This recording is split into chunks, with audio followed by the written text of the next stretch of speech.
Selly chime. Hope you got yours, cause I got mine. I'm talking Payoneer, net spin, Venmo stash. Too many ways for you to run my cash. Check reparation, check reparation, check reparation, check reparation, check reparation, check reparation, check reparation, check reparation. Well, if you talking compensation, it's about that time. You get everybody. Oh, yiggity, and I'm biggity. You know what it is. It's the Keep It P podcast, where we take news, situations, everyday occurrences, and indeed we show how one could have and could not have been keeping it P. And I'm back with another story. We'll go ahead to the story already in progress. Take it away, James. Hold on. Is KB for not beat? Come on now.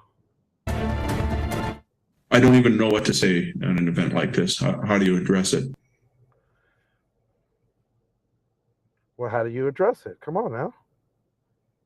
Oh, they don't want me to go through this when I'm getting a little hiccup, y'all. What is there to say, other than it's happened again?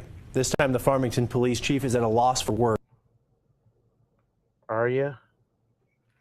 You at a loss for words, bucko? Hold on, y'all, because they don't want us to hear about this shooting and murder. Let's start that up one more time. Gun down, seemingly, he says, at random. An 18-year-old man opened fire in the middle of a neighborhood just before 11 a.m. He was heavily armed, and one of the guns police say he used was an AR-style rifle. Farmington is going to find our Tessa Mendes. She's leading our team coverage tonight on this developing story. We have spent. He's going to break down what Tamara Lopez is hearing from the community. But first, let's go to Tessa. Tessa, it was not surprising to see the community come together tonight, and you got to see firsthand how Farmington is holding each other up. So basically, another little white kid, probably Mexican in this instance, another little Mexican kid done shot up something. You can already tell, because they're already hiding and doing their due diligence to make it okay. There's more. I did, and it's very emotional here. I mean, just diving in, you can just feel the sadness and the grief. And we've heard from practically everyone who we've spoken to that it's going to be no surprise when basically everyone in this community knows someone who was either involved or impacted by this tragedy. And it's not just because Farmington's a small town, right? It's a tight-knit community. These people know each other. They love each other. They do life together, and they take pride in that. It's part of their embedded culture up here. And sadly, we have seen just how strong Farmington can be not too long ago when they had to pull through the deadly shooting at Aztec High School. So this is familiar territory that they wish they weren't going through. Just hours ago, though, we saw dozens of people come together at Hills Church here in Farmington to pray together, to cry together, to just be there in support of one another. Police have not released the victim's name in this massacre, but it's a small town. The word travels fast here. We are not going to be sharing any names or identifications this evening. That needs to come from authorities. But I do want to share that people at that vigil wanted others to know. So they didn't want to share any names and none of that. So they being on code, just like they was with the white guy that killed the black guy on the subway. Yep, they on code. The amazing, phenomenal new Mexicans who were lost in the tragedy, including one woman who just had such a phenomenal impact on so many families here in this area. A wonderful woman, doesn't do words, doesn't do justice. She has influenced and impacted generations of young people and their parents in this town. It is a tremendous loss, not only for her family, but for many of the residents. All of her other families. All of her other families, yes. And Brandy Brown, who you just heard from there, says she's going to have to make one of the hardest phone calls of her life tomorrow, and that will be to her 19-year-old daughter who is living in Germany. She didn't know what happened here, and that is because the phenomenal woman who Brandy just described to you made a profound impact on her daughter when her daughter was growing up. Just to give you some insight into the true loss that we're seeing here in Farmington. I want to get to Spencer Shot now. Spencer, you hit the road from Albuquerque as soon as we heard. So as soon as somebody, from the white community goes shoot us up, everything's all somber, everything's all cool. It's just a tragedy, something we need to get through. We don't know what happened, blah, blah, blah, blah, blah. And I'm just like, oh, shit. Hold on.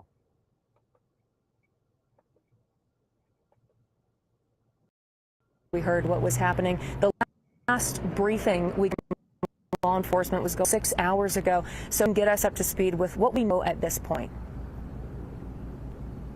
Yeah, Tessa, after that briefing happened, we got a little bit more information. The police chief here in Farmington published a video message to everyone this evening. Plus, we got some updated numbers about victims from the San Juan Regional Medical Center. Now, they tell us today 7 folks in total checked into the medical center with injuries or wounds related to today's shooting. 2 of those were the police officers, one from here in the Farmington PD, the other one from state police. And in total today, 4 people died, 3 innocent murders, and 1 being the shooter today. Officers responded to the area to find a chaotic scene where a male subject was actively firing upon individuals in that neighborhood. Yeah, but you know what, though? This is my thing. I bet y'all don't hear no new laws or no new nothing that people got to be targeted or looked after this one. Watch. Neighborhood. That was around 11 o'clock Monday morning on Dustin Avenue between Apache and Ute Street in the middle of Farmington. Across town, schools, churches, and businesses all went into lockdown. And when police found the shooter, they saw he was just a teenager. We do know the age of the suspected shooter. He is 18 years of age. They say he was heavily armed with multiple guns, including an AR style.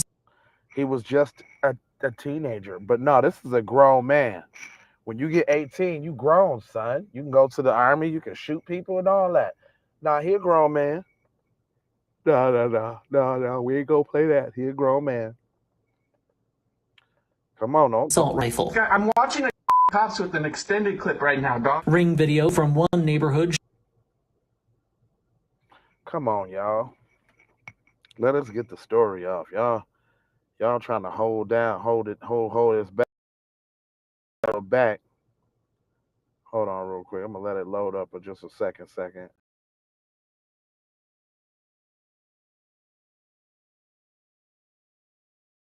Came in at 11:02, and at 11:05 it was announced that shots had been fired.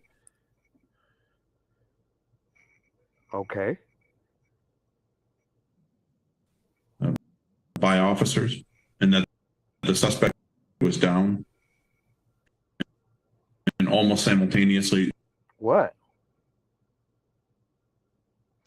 All right, y'all. What the point is, because I ain't even gonna hold you like that. The point is that you see the stark difference when it's somebody white that does the crime, right? We already know what that is. But look, I ain't gonna hold you. I'ma just mold you, fold you, and scold you about being on code. There will not be a Patreon today. There will be one Thursday. Studio's experiencing some technical difficulties right now. And then we got Mr. Von Savage out of town right now. So we gonna hit y'all back. I just had to step in here and show my face today. And give y'all this news. You know how that go. Anyway, I ain't gonna hold you, but I'm gonna mold you, fold you, and scold you about being on code. And you know I got 4 words for you. It is love, peace, blessings, and the Maloha. And I'm out the Doha for Shoha. You already know.